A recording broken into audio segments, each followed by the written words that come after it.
كرة ተኸታተልትና እዚ ብዛዕባ ናይ ትግራይ ኩነታት ላይቭ እዩ ሂሪንግ ዝሓልፍ ዘሎ ንኽትከታተሉና ብትሕትና ንጥይቕ እዚ ናይ ትግራይ ጉዳይ ስለ ዝኾነ ክትከታተልዎ ኢልና ኢና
Our fellows have done a really good job this year, but I feel like they've done a good job. But I wish the circumstances would have been better for them. It's tricky, and I think one of the things I've learned is that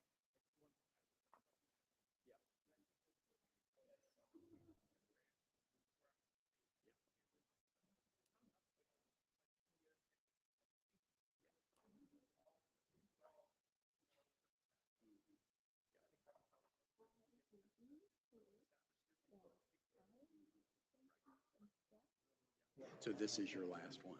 yeah. And then back to state.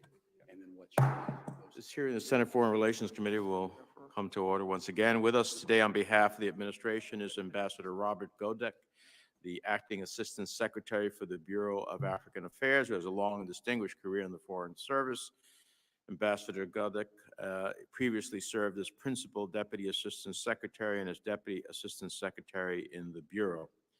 Prior to these assignments, the ambassador was Deputy Commandant and International Affairs Advisor at the National War College and ambassador to Kenya. Ambassador Godek also served as the Principal Deputy Coordinator for Counterterrorism in the Bureau of Counterterrorism in the Department of State and our ambassador to Tunisia. Ambassador Godek is joined this morning by Ms. Sarah Charles, the Assistant to the Administrator of USAID's Bureau for Humanitarian Assistance. Prior to that, Ms. Charles was the Senior Director for Policy and Advocacy for the International Rescue Committee, where she led efforts to reform the humanitarian aid system and promote policies to improve the lives of refugees and other conflict-affected people. Her previous positions include several stints on the White House National Security Council, including as Director for Humanitarian Affairs, Acting Senior Director for Strategic Planning, and before joining the NSC, Ms. Charles covered the Middle East for USAID's Office of Transition Initiatives. Welcome to both of you. Thank you for the insights I know you'll provide the committee. Your full statements will be included in the record. We ask you to summarize it in about 5 minutes so we can have a conversation with you. And Ambassador, you will be recognized first. Please proceed. Mr. Chairman, Ranking Member, distinguished members of the committee, thank you for the opportunity to speak with you today about Ethiopia, a country with a rich history, but that today is racked by intercommunal violence that threatens to undermine its national unity and destabilize the Horn of Africa. The United States is committed to building an enduring partnership with the Ethiopian people, but that only adds to the grave concern that we all share about the crisis in the country, particularly in Tigray. The violence in Tigray is horrifying. It shocks the conscience. Since the conflict began in November, thousands have died, with thousands more injured. We estimate that there are approximately 2 million internally displaced persons, 63,000 refugees, and 5.2 million people in urgent need of assistance. The United States condemns in the strongest terms the brutal killings, sexual violence, including gang rape, forced removals, wanton destruction of civilian property. We condemn all of the human rights violations, abuses, and atrocities that have taken place in Tigray. The atrocities have been committed by all of the armed actors, including the Ethiopian National Defense Force, Amharan Regional Forces, Eritrean Defense Forces, and to some, but a lesser degree, by the Tigray People's Liberation Front. In Western Tigray, security forces belonging to the Amhara regional government are forcing ethnic Tigrayans from their homes in what Secretary Blinken has described as acts of ethnic cleansing. The Eritrean Defense Forces are undertaking a campaign of unremitting violence and destruction that amounts to the collective punishment of the people of Tigray. The violence, abuses, and atrocities are unacceptable. They must stop now. Despite statements by the Ethiopian government that the conflict is over, the security situation has worsened in recent weeks, exacerbating the dire humanitarian crisis and hindering an already difficult response. US and UN analysis shows that the continuing conflict has resulted in a situation close to famine. There are confirmed reports of Tigrayans dying from malnutrition and starvation. Increased fighting, checkpoints, lawlessness, and harassment by the warring parties are blocking humanitarian movements and putting them at physical risk throughout Tigray. The killings of a USAID partner staff member and 7 other humanitarian workers are tragic, and we condemn them. Since the beginning of the conflict, the US government has worked with international partners to end it. We seek an immediate ceasefire, full and unhindered humanitarian access, protection of civilians, the withdrawal of Eritrean forces and Amhara regional forces, a political settlement of the crisis, and an independent international investigation of human rights violations and abuses and atrocities, and accountability for those responsible. The administration is using every available tool to alleviate suffering and end the conflict. We have coordinated with like-minded partners, regional governments, the African Union, and a wide range of other organizations and individuals. We have pressed the UN Security Council and the UN Human Rights Council to put the situation in Ethiopia on their agendas and to act to end the crisis.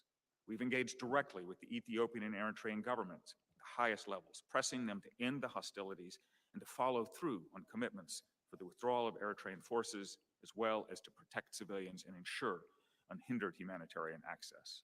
Multiple calls from the Secretary of State to Prime Minister Abiy, Senator Coons traveled to Ethiopia on behalf of President Biden, resulted in some modest progress, but it is far from sufficient. Following his appointment, Special Envoy Feltman took a 2-week trip to the region earlier this month, an intensive effort to find a durable solution. He will return to the region next week. While diplomatic efforts have been underway, the administration has also taken stronger steps. In light of the human rights situation, we have restricted our foreign assistance to Ethiopia. We will continue, however, humanitarian assistance and other critical programs in health, food security, democracy, and human rights. We are withholding support for new lending from the multilateral development banks that does not address basic human needs and are asking our allies to do likewise. Secretary of State has taken steps to impose visa restrictions on Ethiopian and Eritrean government officials, Amhara regional and irregular forces, and members of the TPLF who are impeding the resolution of the crisis, blocking humanitarian access, or committing atrocities. Should those stoking the conflict fail to reverse course, Ethiopia and Eritrea should anticipate further actions. It cannot be business as usual in the face of the violence and atrocities in Tigray. Tragically, while Tigray is the worst of the ethnic conflicts in Ethiopia, it is only one of them. From attacks on ethnic Amharans in the Gumuz and Benishangul Gumuz, ethnic Oromo and Amharans in Oromia, to violence between people in the Afar and Somali regions, to the multiple conflicts unfolding in the southern nations, nationalities, and peoples region, Ethiopia is at a turning point. The government's response of mass arrests, media restrictions, human rights violations, and declining political space is fueling intercommunal rivalry and imperiling the national elections now scheduled for June 21. Widespread insecurity, mass displacement, and logistical challenges raise serious questions about these elections, and the United States has made the decision not to deploy observers to monitor them. We urge the Ethiopian government to begin an inclusive dialogue of reconciliation to end the deep-rooted conflicts and to find a shared democratic path forward. The United States is prepared to support such a dialogue. Finally, there are the ongoing challenges around the Grand Ethiopian Renaissance Dam and the Al Fashaga border area between Sudan and Ethiopia. On the GERD, the United States believes Egypt, Ethiopia, and Sudan's concerns over water security can best be addressed through serious negotiations among the parties under the leadership of the African Union. Both problems pose risks to the regional peace and security, and the United States government is working hard with partners to help resolve them. As I said at the beginning, the United States is committed to a partnership with the Ethiopian people, the country's national unity, stability in the Horn of Africa. But Mr. Chairman, members, alarm bells are ringing in Ethiopia. The risk of protracted and wider conflict is growing, and the time for action to prevent it is now. In that regard, I want to thank the Congress for the strong resolutions and statements that have been issued. They're important and they help. The State Department will continue to work closely with you to address the crises in Ethiopia. I look forward to your questions. Thank you very much. Thank you, Ambassador. Ms. Charles. Chairman Menendez, Ranking Member Risch, distinguished members of the committee, thank you. I'm sorry, do you have your microphone on? Get closer. Thank you. Is this better? Chairman Menendez, Ranking Member Risch, distinguished members of the committee, thank you for this opportunity to discuss the crisis in Ethiopia, the life-saving assistance that USAID is providing, and the ongoing challenges that impact our response. I also want to thank the committee for its continuous engagement, not least of which Senator Coons for his recent travel to Ethiopia at the request of President Biden. Many of us first learned the word famine in relation to Ethiopia nearly 40 years ago. I want to be clear, without an immediate cessation of hostilities, improved humanitarian access, and a scale-up of assistance, we could again see widespread famine in Ethiopia this year, the first time since the 1980s. In Tigray, after more than 6 months of hostilities, approximately 5.2 million people are in need of assistance out of a total population of 6 million. Approximately 2 million of them are children. As striking as these numbers are, even more striking are the lived experiences of people in the region. I want to take a moment to share one of their stories. Mariam, a pseudonym for a person receiving assistance from one of our partners in Tigray, lost 25 members of her family, her brother, and recently her 5-month-old baby boy who succumbed to malnutrition. Mariam now suffers from extreme mental distress due to the trauma she's experienced. The grim reality is that there are roughly 2 million other stories of displacement like Mariam's. In Tigray and across the border in Sudan, where 63,000 refugees have fled, the scale of need is staggering, and averting famine will require more than just food assistance. It requires health, nutrition, and water and sanitation services to help malnourished bodies fight off illness. But the ongoing fighting has destroyed critical water and hygiene infrastructure and caused Tigray's health system to collapse. Just 16% of hospitals and health centers are fully functioning. We have also heard devastating reports of abuse by armed actors across Tigray.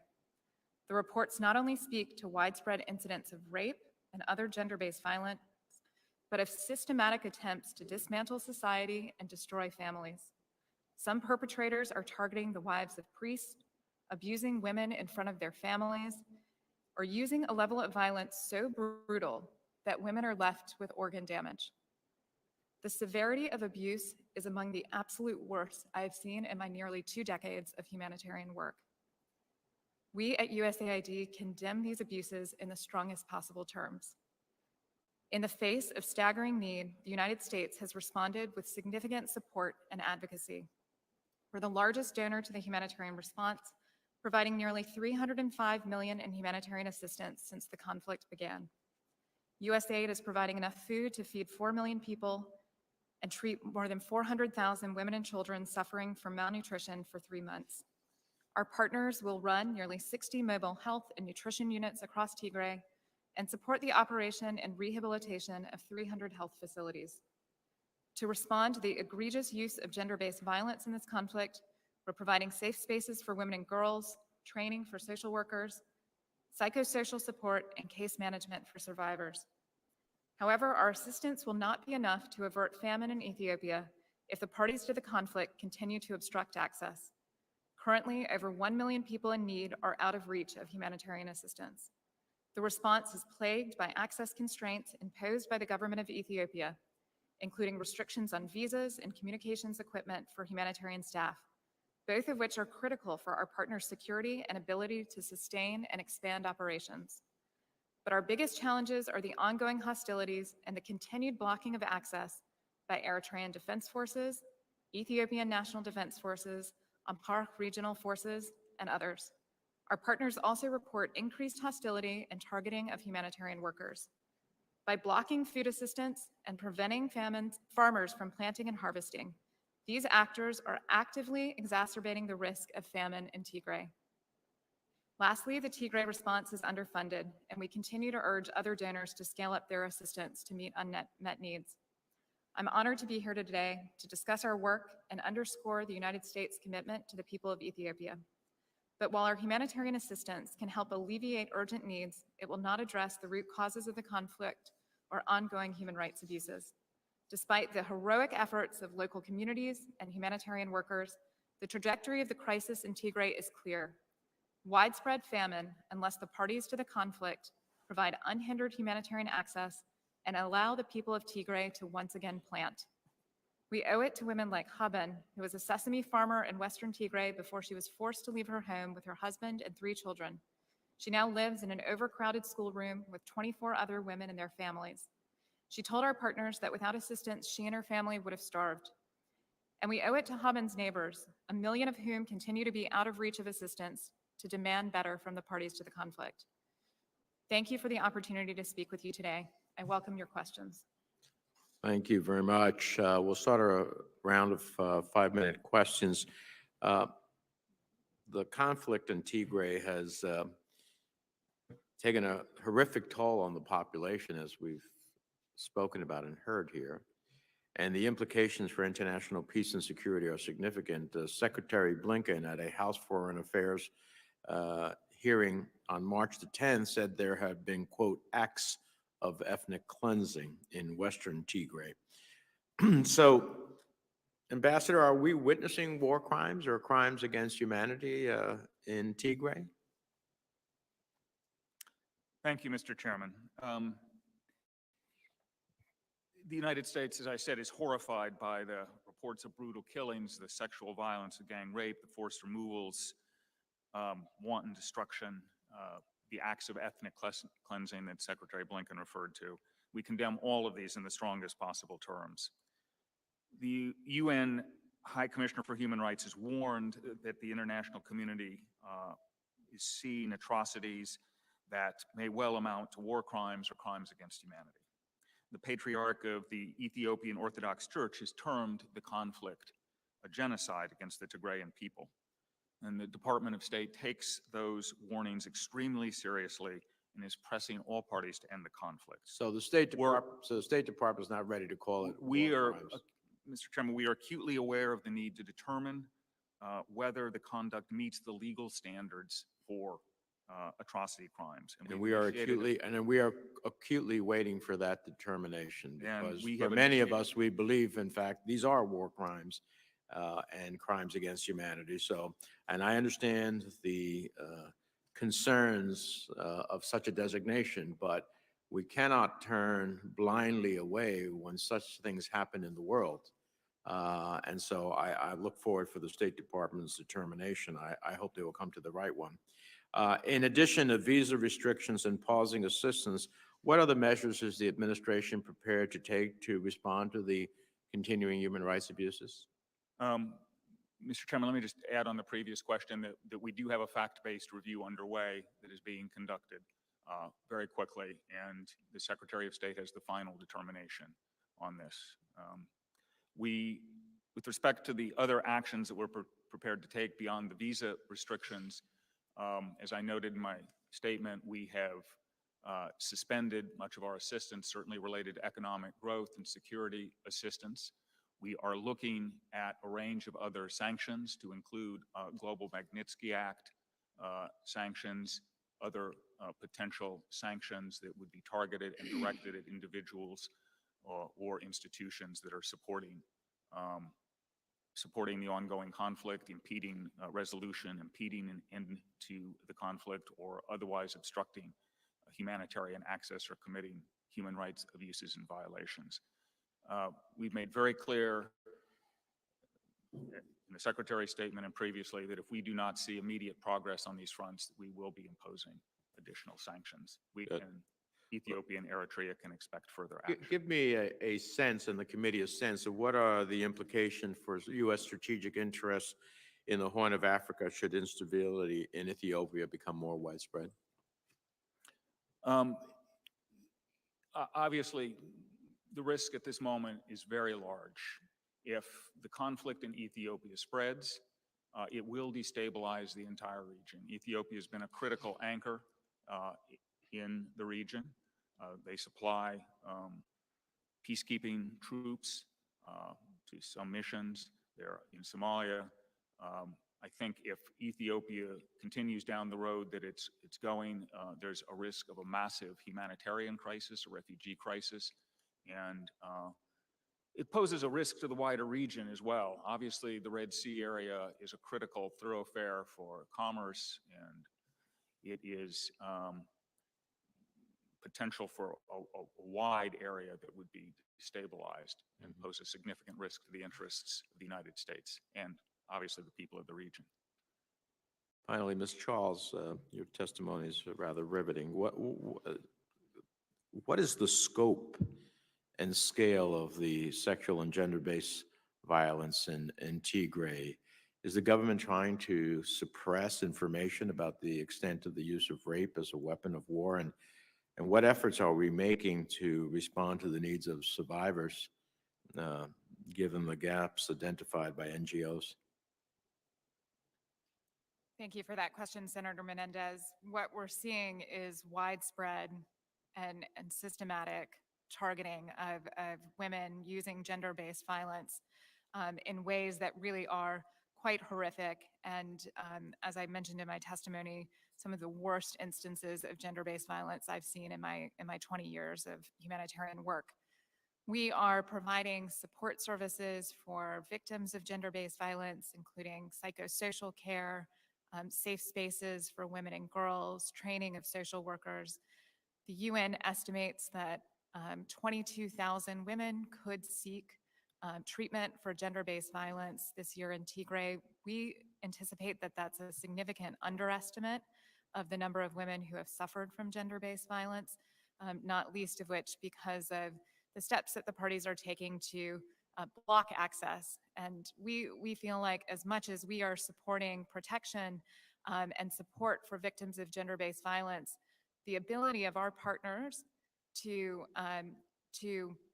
be present and sustain presence throughout Tigray, not just in urban centers, is necessary to ultimately help provide protection services.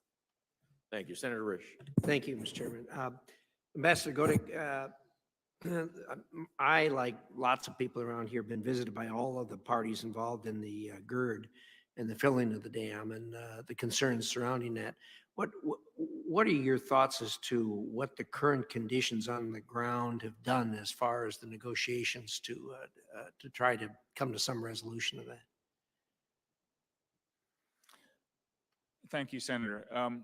So obviously there is a substantial effort underway to get all of the parties to come to a resolution, to an agreement. We do believe that there are solutions, technical solutions to the concerns that the parties have, and that would allow, frankly, a resolution of this problem. I'm assuming we talk about the different parties involved and haven't mentioned the Egyptians, but I assume if they get offended by this and get somehow engaged, that's going to complicate the situation even worse in the area. Am I right or wrong on that? I'm sorry, Senator, if they get involved militarily or whatever, I guess, is that going? I assume that's going to complicate things worse there. Is that? Absolutely. Obviously, Senator, that would be catastrophic if there were some sort of military engagement over this. The United States supports an African Union process to resolve this dispute. We support the negotiations which are being undertaken by the African Union. We are prepared to provide significant support. Special Envoy Feltman has already been engaged on this matter. We believe, again, that there are solutions to this problem. And really, in the first instance, what we would be looking for is a sort of a two-stage process. So initially, some sort of agreement around the immediate concern about the filling that would be likely to happen in July, and around which certainly the Egyptians and the Sudanese have a lot of concerns. And then a second stage that really provides a longer-term solution around the water and its use and the dam. So we are working very hard on this, but it does need to be a peaceful resolution. My sense is in listening to the parties, some are more enthusiastic about the African Union involvement than others, but also some of them seem to be begging for our assistance to get more engaged in this than what we are. Am I correct on that? Yes, you're correct on that. I think what I would say, Senator, is the challenge is that, again, there are kind of technical solutions to the issues that the parties raise, but there is an absence of political will. These differences can be bridged, but the parties, all of them, have to be prepared to come to the table to reach a reasonable agreement. But there are differences in the view, obviously, between the various parties about our involvement, about the African Union involvement. You think more involvement on our part would be helpful or not? I think our involvement is very important, Senator. I think that we can provide both technical expertise, for example, on best ways to operate dams or water use or other things that would be helpful. And so we've sought to do that. Also, we've frankly sought to provide some support to the African Union and its mediation efforts. So I think our involvement is important. Thank you. I appreciate that. Ms. Charles, the elections that are supposed to take place late in June, the United States, has been pressing to see that they are held and held appropriately. Having said that, listening to what I hear about what's going on, particularly in the countryside, do you think that those elections are going to have the kind of credibility that are needed after the fact? Thank you, Senator Risch. I'll let Ambassador Godek speak to the credibility of the elections. Senator, we are very seriously concerned about the upcoming elections. There are a number of logistical issues around the conduct of them. Frankly, in many respects, they're not prepared logistically. There are also concerns about the political space that the various parties, that others in Ethiopia have had to carry out the elections. We have expressed our concerns quite clearly to the government. Many of the specific logistical concerns I'll just mention were quite well documented, I think, in the IRI NDI report that just came out. Our view is that what really is critical here is that there be an inclusive dialogue started in Ethiopia to address the underlying issues. One election is not going to resolve these problems. There are serious doubts about its credibility, and what we need to see is a long-term effort to address the underlying tensions between the communities. And without that, I think the problems will continue and worsen in the country. Thank you. Appreciate that. Thank you, Mr. Chairman. Thank you, Senator Risch. I understand we have Senator Cardin virtually with us. Thank you, Mr. Chairman. I thank both of our presenters for their incredible service. I know this is extremely difficult, and I know it's very challenging just to be a witness to what's happening in Ethiopia.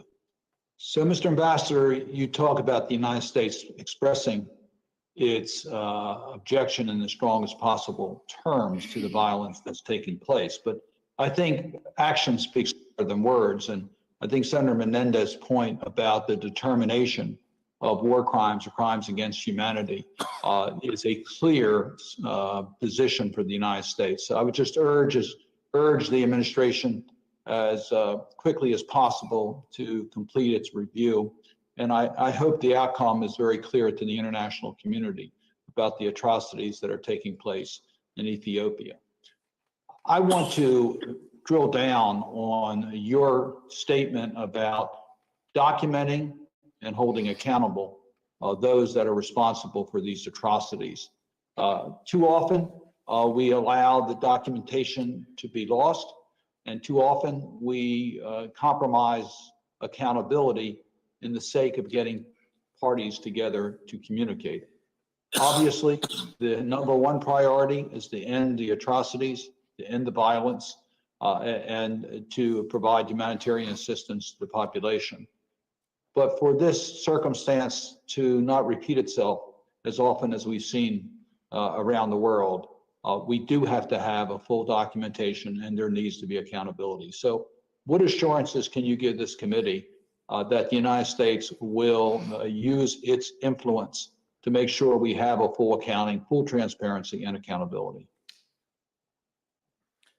Thank you, Senator. I can assure you that the United States government is going to use its voice and the tools that are available to it to hold everyone responsible for atrocities, prolonging the conflict, interfering with humanitarian supplies to account.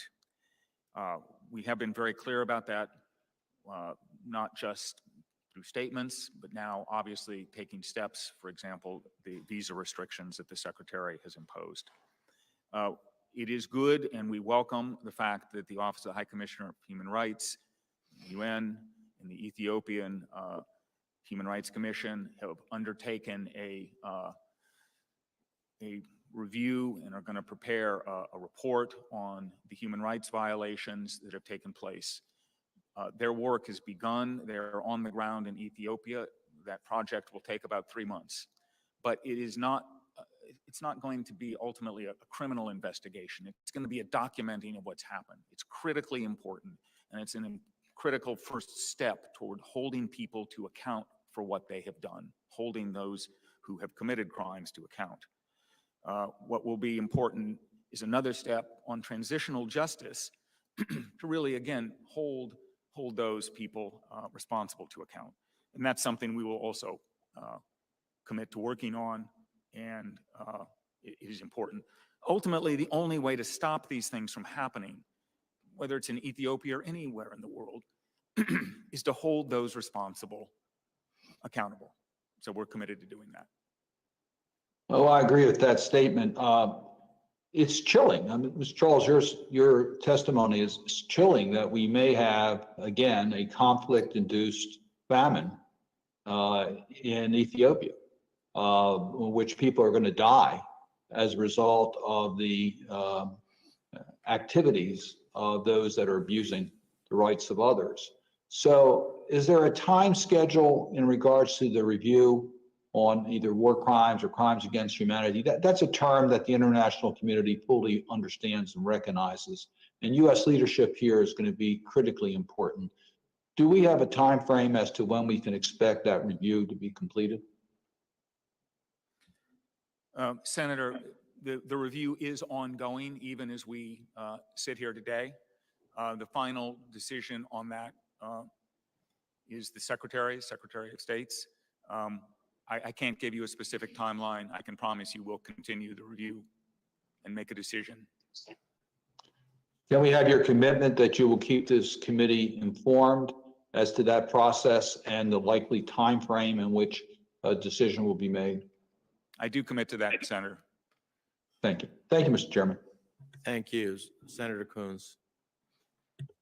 Thank you, Chairman Menendez and Ranking Member Risch. And I just want to open by saying how appreciative I am for your personal active engagement, to have a full committee hearing on this topic, to have a clear and forceful public statements and active diplomacy from the administration, and your editorial jointly with the chairman of the House Foreign Affairs Committee was very forceful and very clear about the path forward and challenges Prime Minister Abe and the leadership of Ethiopia to take steps now to change course, and lays out what might happen if that is not the case. Ambassador Godek, great to see you again. I've enjoyed serving with you, knowing you for many years, and greatly appreciated the chance to travel to Ethiopia with you. And Ms. Charles, thank you for your service at USAID and your work to address the humanitarian crisis in Tigray.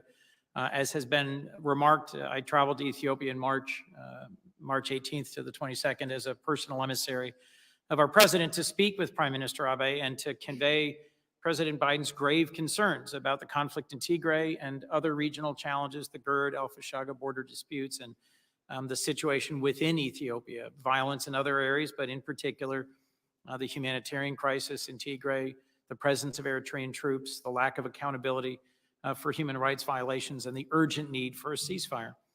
And then 3 weeks ago, I traveled with fellow committee member Chris Van Hollen to Sudan, as well as to the UAE, and had very constructive meetings in Khartoum, but also visited the Kuba refugee camp at the eastern border of Sudan, a refugee camp filled overwhelmingly by Tigrayan refugees, and heard firsthand about the horrors this conflict has inflicted on the Ethiopian people. Now in its 7th month, this conflict is estimated to have killed thousands and left as many as 6 million in desperate need of aid. And as we've heard from the witnesses, rape and other forms of sexual violence are widespread and systematic. And after months of intense diplomatic efforts, I support the Biden administration's decision to apply visa restrictions on all who are fueling the violence in Tigray.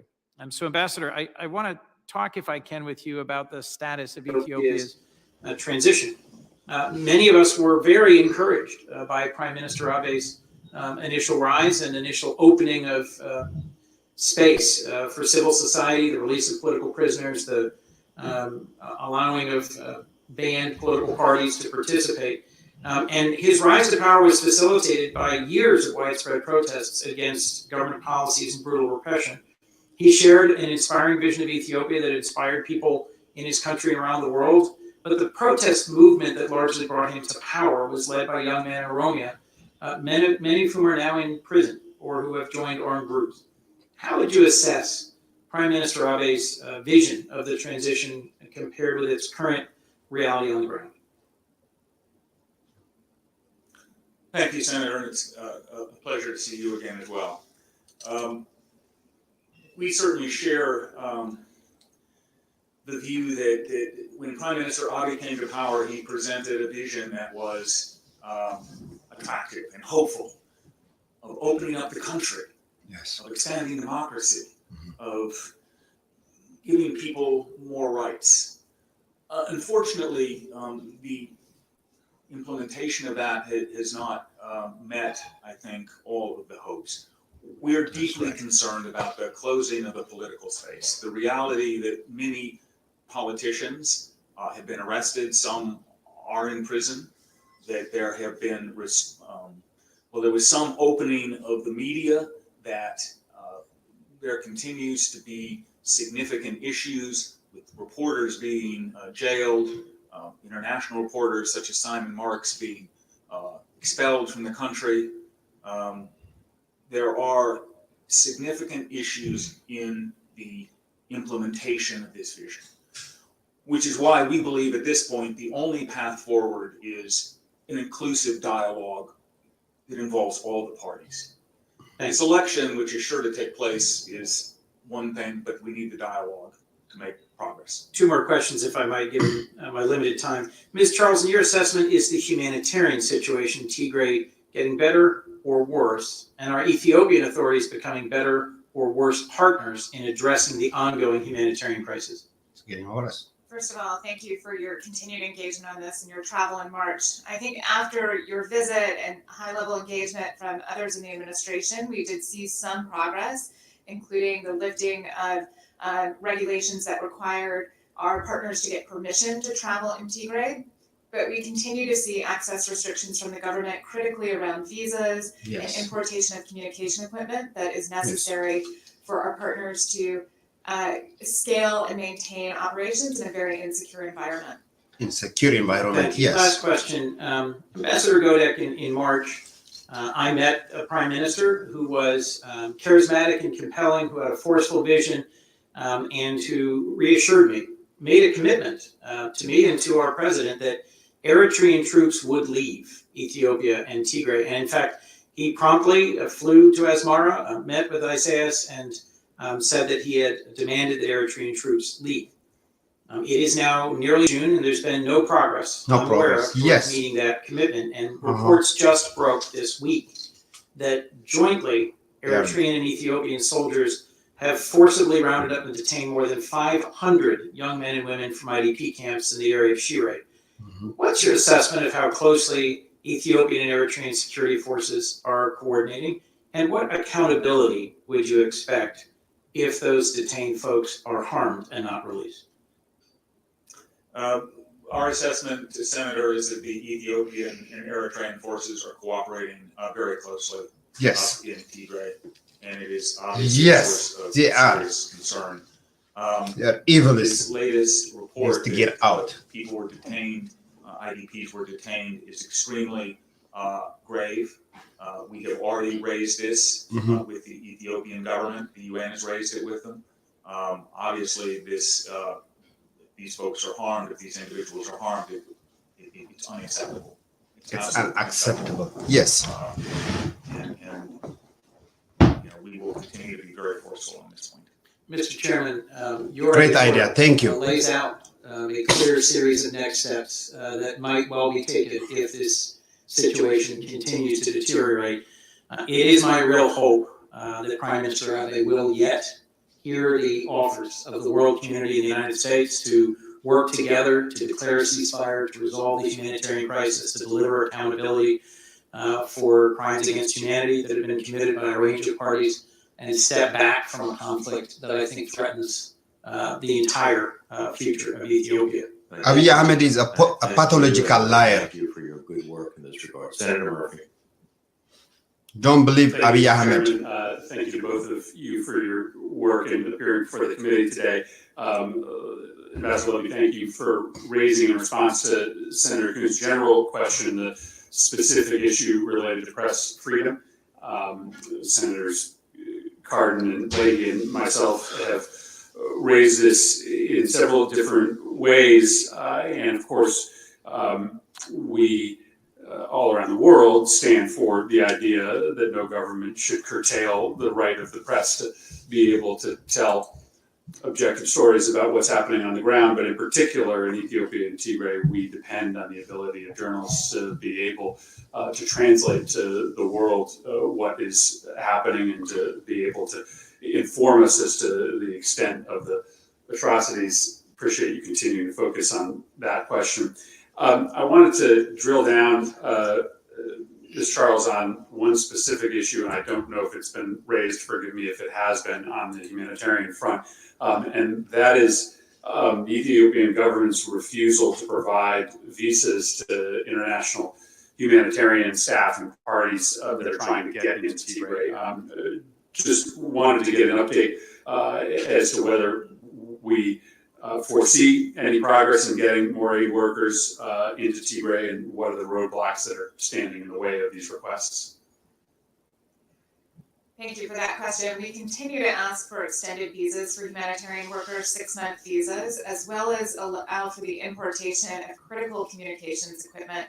Both of these items are very important when operating in such a difficult and complex environment as we see in Tigray, and we have not yet seen any progress from the government of Ethiopia on either of those requests, in spite of it being raised at the highest levels and consistently over the last several months. What's the consequences of not being able to get a greater flow of willing humanitarian organizations? I mean, what a triumph that there are organizations that are willing to go into these areas and help people despite the risks. What are the consequences of these visas not being granted? Well, the consequence of continued obstruction by all parties, including the government of Ethiopia, is that we will be facing the first widespread famine in Ethiopia since the 1980s. We need the government of Ethiopia to cooperate with our humanitarian partners to allow for the scale-up of assistance that's necessary to avert the worst. Mr. Godi, I just was hoping that you might talk to us a little bit about the influence of the Gulf nations, the UAE and the Saudis. Obviously, the UAE has been an important player, probably highlighted by the 2018 normalization agreements. Some talk has recently been centered around their withdrawal militarily from some of their basing operations. I would just note that open source reporting suggests the UAE is at the same time building up a fairly substantial capacity on an island off of Yemen, a purpose to be determined. What can you say about, in particular, the UAE, but more broadly the Gulf's influence, their ability to be a partner or a obstruction to the path to peace that we're seeking? Thank you, Senator, for the question. Since the early days of the conflict in Tigray, we've been speaking with both the UAE and Saudi Arabia officials about the crisis, about the conflict. We have asked them to intervene, to use their influence. Both countries have both personal connections and commercial connections, and they do have influence, particularly the Emirates. And they have expressed to us their concern as well about what's happening in Ethiopia and in Tigray. We understand they have raised these concerns. We have a continuing discussion with them and are hopeful that they will continue to press our concerns forcefully. I would note that Special Envoy Feltman, when he travels next week, will be one of his stops. One place he will be going is the Gulf, so he will be stopping in the Emirates, Saudi, for conversations. Yeah, I noted it was not likely coincidental that Senator Coons made a stop in the UAE recently. Listen, I think we have plenty of equities at play with the UAE right now. Their security, our security partnership with them is important to us, but it's more important to them. And to the extent that they continue to have leverage, this is a moment that we should press them on this case. Thank you, Mr. Chairman. Thank you. Senator Kane. Thank you, Mr. Chair, Ranking Member Risch, and thank you to our witnesses for your service in a very difficult circumstance. it's depressing to contemplate the atrocities in Tigray, the upcoming election, which is of questionable legitimacy and could lead to more strife and violence, the dispute between Ethiopia, Sudan, and Egypt over the dam project. That in and of itself, that could also lead to military action in an extreme situation. Ms. Charles, tell us about the USAID partner worker who was killed. First of all, I thank you for raising that. I want to send my condolences out to his colleagues, to his family. This was the first time that we've lost a partner in Tigray where it was clear that they had identified themselves as a humanitarian worker, and we believe that they were targeted as such. And it marks really a quite concerning and tragic turn in the crisis. You know, sometimes, despite the best intention and the best effort, we can't find the path forward to fixing situations that are so deep-rooted in cultures that are not our own. But even when we can't make headway, sometimes in solving these seemingly intractable problems, we do stand for American values by delivering humanitarian aid. And so the targeting of humanitarian workers, it's the one thing that we can do that shows that we care and we're there and we're consistent, even if other efforts aren't bearing fruit. But that means the protection of humanitarian aid workers becomes paramount. What, in your experience at in your previous experience, but now at USAID, what can we do to provide better protection for our humanitarian workers in Tigray, but using it as an example of in other dangerous situations as well? We've certainly worked to scale up the security focal points that we have on our disaster assistance response team, also back here in Washington, that are working very closely with our partners on their security planning. But I want to be very clear, it is the parties to this conflict that are making our partners less safe. It is their decisions to block and obstruct and harass humanitarian workers, and it's one of the reasons why we continue to press on the government of Ethiopia, both to send the message to their troops about the importance of humanitarian access, but also to allow for the importation of communication equipment, allow us to bring in the right kind of staff and coordination structures to provide the kind of security that our partners need. Thank you. Thank you, Mr. Chair. Thank you, Senator Kane. I want to tell Ms. Charles that I express the sympathies of the committee to our USAID Administrator, Ambassador Powers, on behalf of all. I think following up on Senator Kane's questioning, the death of anyone is something that we are concerned greatly about. The death of an aid worker, an American aid worker, from my perspective, is a high crime. And at the end of the day, it will only make it more difficult for us to do what is necessary to try to help Ethiopia out of the path that it's in. In that regard, let me ask you, how should the fact that the government of Ethiopia is a party to the conflict change how the international community engages with it relative to both protection needs and the delivery of aid in Tigray? Thank you again for that, Senator Menendez. I do want to just quickly clarify, while it makes the death no less tragic, it was a local Ethiopian staff member, not an American aid worker that was killed, but no Equally as tragic. No less tragic. And we certainly are working again with our UN partners, with our NGO partners to develop independent programs driven by humanitarian need, and really demanding from the government of Ethiopia and all parties to the conflict that they allow for that unhindered humanitarian access. So how do we, so we are actively engaged in urging the Ethiopian government to do this, but if the Ethiopian government continues to be part of the challenge in the delivery of aid, is there any efforts, is there any ways in how we deliver that aid to circumvent them, or is that impossible? We certainly are pursuing troops. any number of methods to deliver assistance. We don't deliver assistance in Tigray through or with the government of Ethiopia. We deliver it independently. But of course, the government of Ethiopia has a lot of control in Tigray over our ability to move freely, our ability to bring the right staff and equipment in, and we continue to press for them to do that unhindered. Ambassador Godik, Tigray is rightly the focus of a lot of our attention at the moment, but I'm also worried about violence and atrocities in other regions of Ethiopia. Civilians from communities, but not limited to Ethiopia's two largest, the Amhara and Oromo, have been the target of violent attacks in recent months and years. What accounts for this specific violence? Thank you, Mr. Chairman.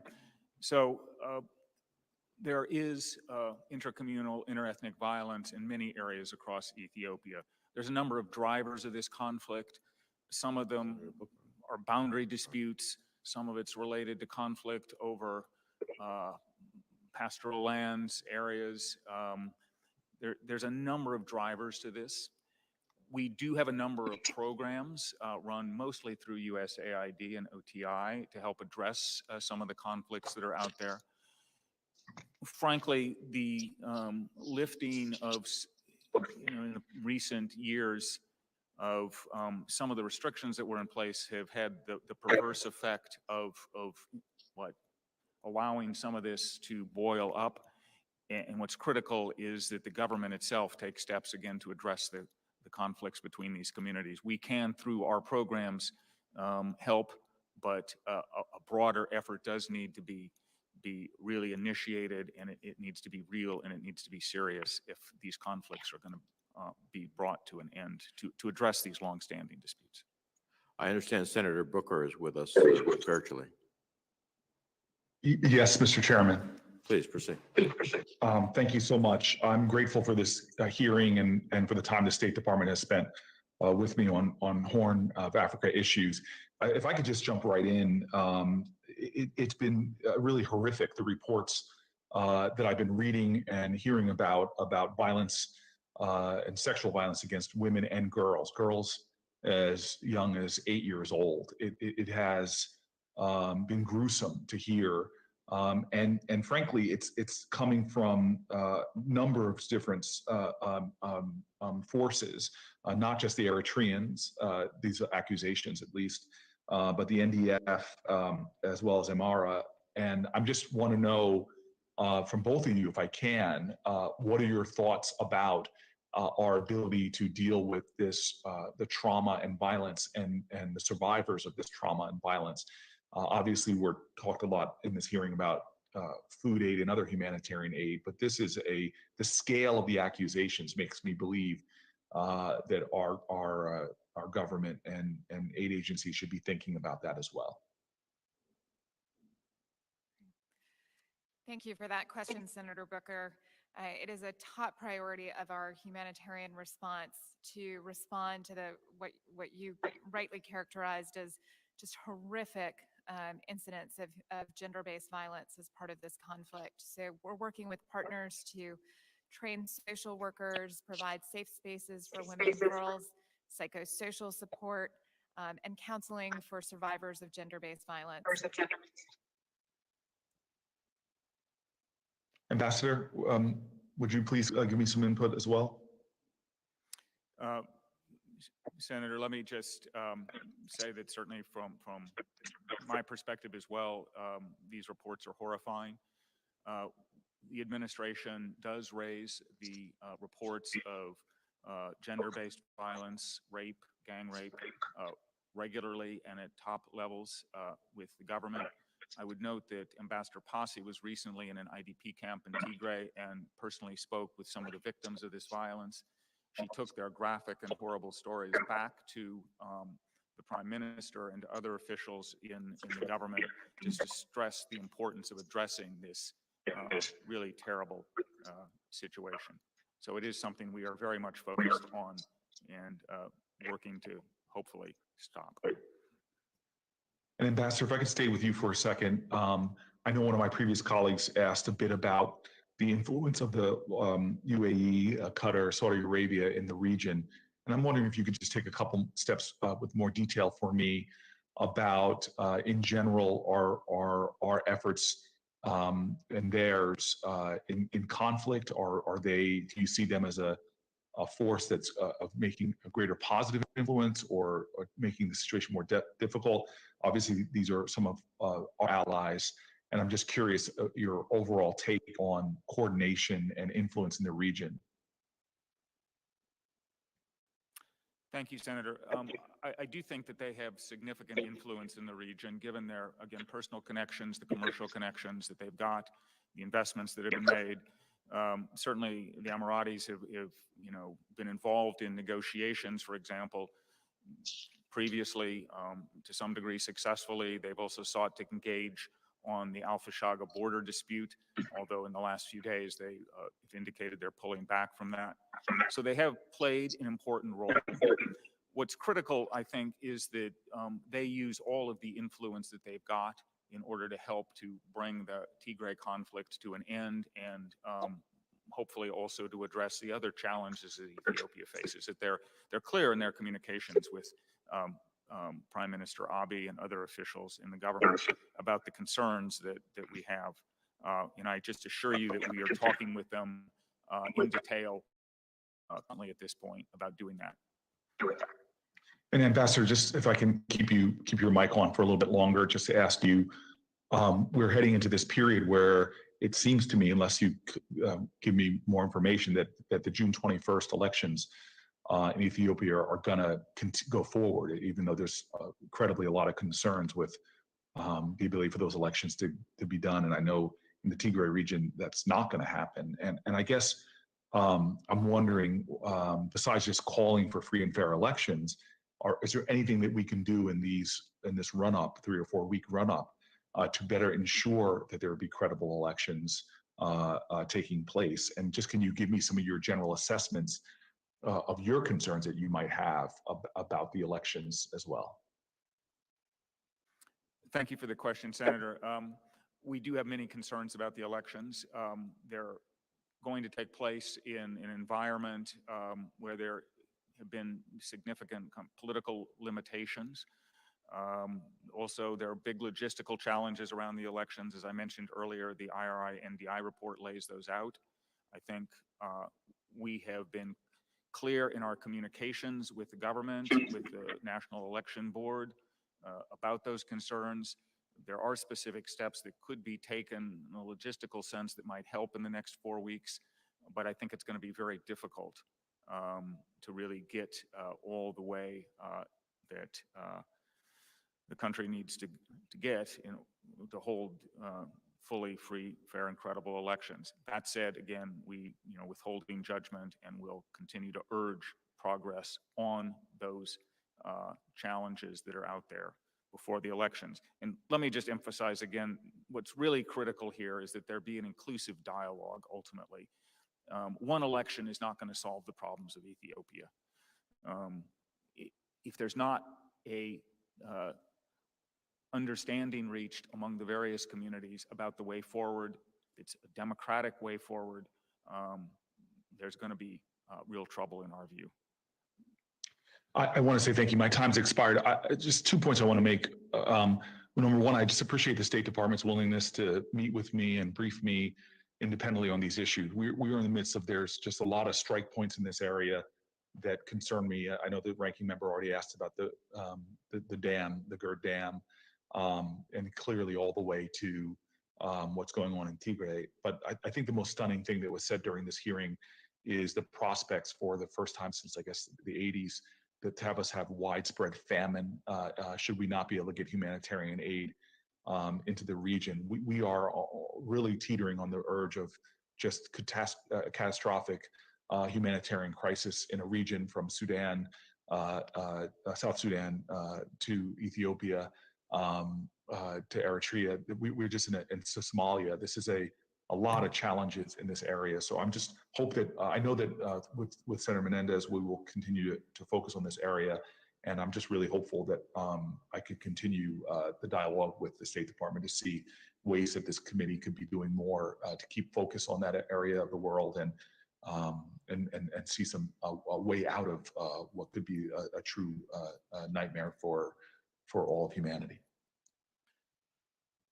Senator, we certainly agree that Ethiopia is teetering on the brink at the moment, that alarm bells are going off, and that we need all hands on deck to address the challenges. On behalf of the State Department, I am certainly happy, I might know my colleagues are, to remain closely engaged with you personally, Senator, any member of this committee, either, again, individually or the committee as a whole. You have a critical role to play, and we look forward to working with you. Thank you, Ambassador. Thank you, Senator Menendez. Thank you, Senator Booker. My understanding is I have no colleagues on either side who are with us virtually. Is that correct? As I'm not hearing anybody, I assume so. I just have then two final questions. Ambassador, do we have a regional strategy for the Horn of Africa that no longer hinges necessarily on a close partnership with the Ethiopian government, even as we continue to support the Ethiopian people? Senator, the Horn of Africa is clearly an increasingly significant region, and its stability and security is really critical, obviously, to the people who live there, but there are implications throughout the Red Sea region. There are implications even up to the Mediterranean and across the Indo-Pacific area. Ethiopia has long been kind of a linchpin, a central with its 110 million people, and it's been an important partner. It's at the heart of the region. Its stability is essential to peace and security, which is obviously one of the reasons why we're so focused on trying to address the challenges there. Now, the administration obviously has been hard at work trying to address the challenges in Ethiopia, but also looking at the entire region and how progress can be made, what the linkages are between the various conflicts, what the issues are across boundaries. We're still early in the administration, but I want to assure you that there is a robust conversation going on about how to bring all of this together in a way that makes sense. Well, I appreciate that. Here's our problem, and it's not only unique to the Horn of Africa. Very often we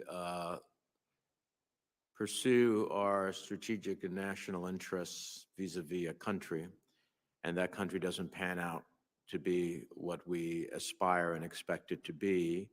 And if we wait until it's no longer the country we hope it to be, then we're in a world of hurt. So while I'm not for abandoning our aspirations for Ethiopia, I am for being strategic and planning to think about what will happen if that falls apart for a short or longer period of time. And I think we have enough challenges in that regard. I commend that to your attention. When I speak to the Secretary, I will do the same. Now, Ethiopian contributions to UN and AU peacekeeping, they're important, but we need to ensure that those who are implicated in atrocities are not rotated into peacekeeping missions. How do we intend to address that issue? Thank you, Senator, for the question. We're in full agreement that it's very important that Ethiopian troops who are implicated in atrocities not be participating in peacekeeping operations. We are actively looking at that issue, and we're working to address it. It is a serious concern, and we're on it. Well, part of the process of being able to address it is to identify those who have been involved in such atrocities and to name them so that we don't have their atrocities extend beyond Ethiopia and other parts of the world.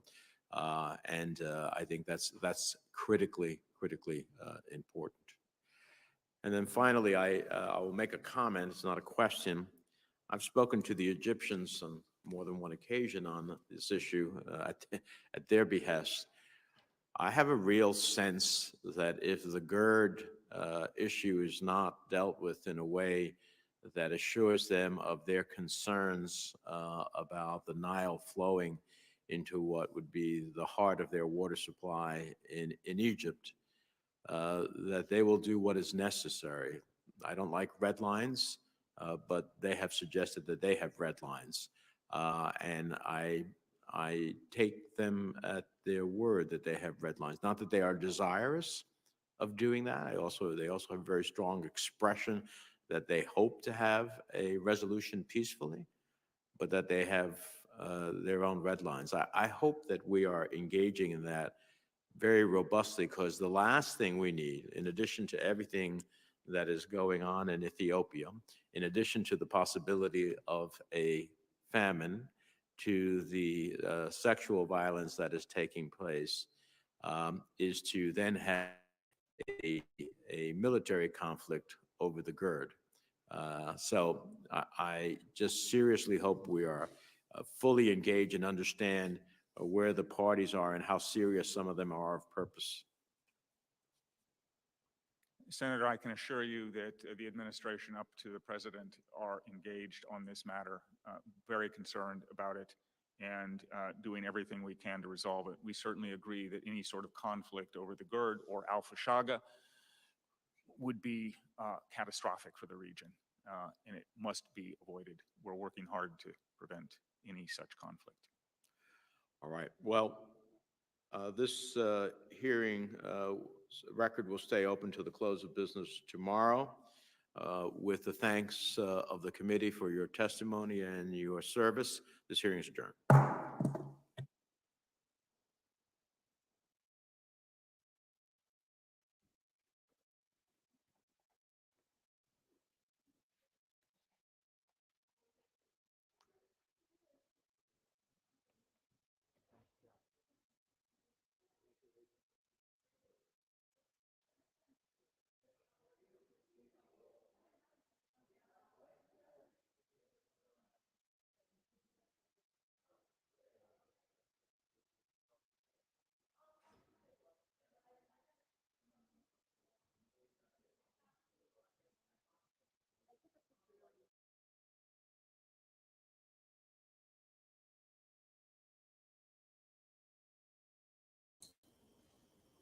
የኢትዮጵያ ወጣት ዛሬውን ተነስተህ አብይ አህመድን ከስልጣኑ ማትገረስስ ከሆነ ይኸውልህና ትግራይ የተቃጠለች ኢትዮጵያ ትበለጽጋለች ማለት ዘበት ነው። የግብጽ ፕሬዝዳንትም አነጋግረውታል። ሬድ ላይኑን እየጣሰ ነው፣ አቃጥለዋለሁ፣ ጦርነቱ ይጀመራል እያለ ነው። ምን እያረክ ነው? ምን እስከሚሆን ድረስ ነው የምትጠብቀው? የኢትዮጵያ ወጣት አሁኑን ትግራይ ተደፍራ በኤርትራ የአማራ ክልል ተደፍሮ በሱዳን አሁንም በግብጽ ተቀናጅተው እስከሚያቃጥሉ ድረስ ምን ትጠብቃለህ? የት አለ የዩኒቨርሲቲ ወጣቱ? የት አለ ተማሪው? ይሄ ነው እንዴ አደራ የተረከብከው ከወላጆች? ዛሬውኑ ተነስተን ሰላማዊ ሰልፍ በማድረግ አዲስ አበባ ውስጥ አብይ አህመድና ተከታዮቹን ከስልጣን አውርደህ እንደ ጋዳፊ ማትገነጥለው ከሆነ አገሪቷ ልትቃጠል ነው። ህዝብ መነሳት አለበት። አሁን የኢትዮጵያ ህዝብ ዛሬውኑ ተነሳ። አገሪቷ ወደ መጥፎ ሁኔታ ነው እየሄደች ያለችው። የትግራይ ተወላጆች እየተገደሉ ነው ያሉት በኤርትራ ወታደሮች። ተደፍረናል። ይህ መታወቅ አለበት። አሁንም ሬድ ላይን ክሮስ አድርገዋል ብሎ የግብጽ ፕሬዝዳንት ለሴናተር መንደዝ ተናግሮታል። ቃል በቃል ነው እየተናገረን ያለው። ሁኔታዎች ሁሉ እያየን ያለ ነው። ምን እስከምንሆን ነው የምንጠብቀው? ምን እስከሚሆን ነው የምትጠብቁት? ተነስ አሁኑኑ። ሰላማዊ ሰልፍ አይደለም ምናምን አይደለም የሚያስፈልገው። አብይ አገሪቷን እንዲያቃጥል የመጣ ቁራጭ ነው። እነ ብርሃኑ ነጋ የኤርትራ ተላላኪዎች ናቸው። የኤርትራ ፓስፖርት ነው ያላቸው። ምንድን ነው የምንጠብቀው? ምንድን ነው ያርጋችሁ ያላችሁት? ምን እስከሚሆን ድረስ ነው? አገሪቷ እንዳለች እስከምትቃጠል ድረስ ማንም ተኝቶ አያድርም። ነገ ኢትዮጵያ ወደ ጦርነት ወደ መጥፎ ሁኔታ ነው እያስገባት ያለው።